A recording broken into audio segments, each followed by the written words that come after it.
সিজারে মায়ের কষ্ট। সিজারে কিসের কষ্ট? শুধু তো পেট কাটে, এমনটাই শোনা যায় কিছু লোকের মুখে। 7টা পর্দা কেটে বাচ্চাটাকে দুনিয়াতে আনতে হয়। আধা ঘন্টার ভিতর 3টে স্যালাইন শেষ হয়ে যায়। মোটা সিরিঞ্জ মেরুদণ্ডে দেওয়া ওই ইঞ্জেকশনটা যেন সারা জীবন কষ্ট দেয়। যখন অবসরের মেয়াদটা চলে যায় তখন যেন ভেতর থেকে ছটপট ছটপট করতে হয়। আপনজন ছেড়ে পোস্ট অপারেটিভ রুমে থাকতে হয়। প্রত্যেকটা মিনিট যেন 1 ঘন্টার সমান হয়। সময় যেন আর যায় না। প্রিয় মানুষদের মুখখানা দেখার জন্য ভেতরটা অস্থির হয়ে ওঠে।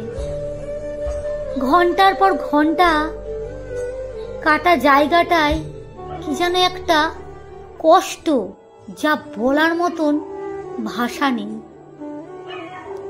তার সাথে খিঁচুনি, নিথর শরীরে থরথর কাঁপুনি। হাতে ক্যানুয়াল স্যালাইন চলছে। অন্যদিকে গলাটাও শুকিয়ে কাট কাট হয়ে যায়। 1 ফোঁটা জলের জন্য কত কত আকুতি মিনতি, কিন্তু 24 ঘন্টার আগে কোনো রকম জল দেয়া হয় না। মৃত্যুকে হার মানিয়ে এসে যদি শুনতে হয়, পেট কেটে তো বাচ্চা হলে ওটা আবার কিসের কষ্ট, তখন আরে বাচ্চা যেভাবেই হোক না কেন, যার বাচ্চা সেই জানে কতটা কষ্ট সহ্য করেছে প্রথম থেকে শেষ পর্যন্ত। ভিডিওটি যদি আপনাদের ভালো লেগে থাকে তাহলে অবশ্যই একটা লাইক, কমেন্ট, শেয়ার করতে ভুলবেন না যেন। ভিডিওটি লেখা সংগৃহীত।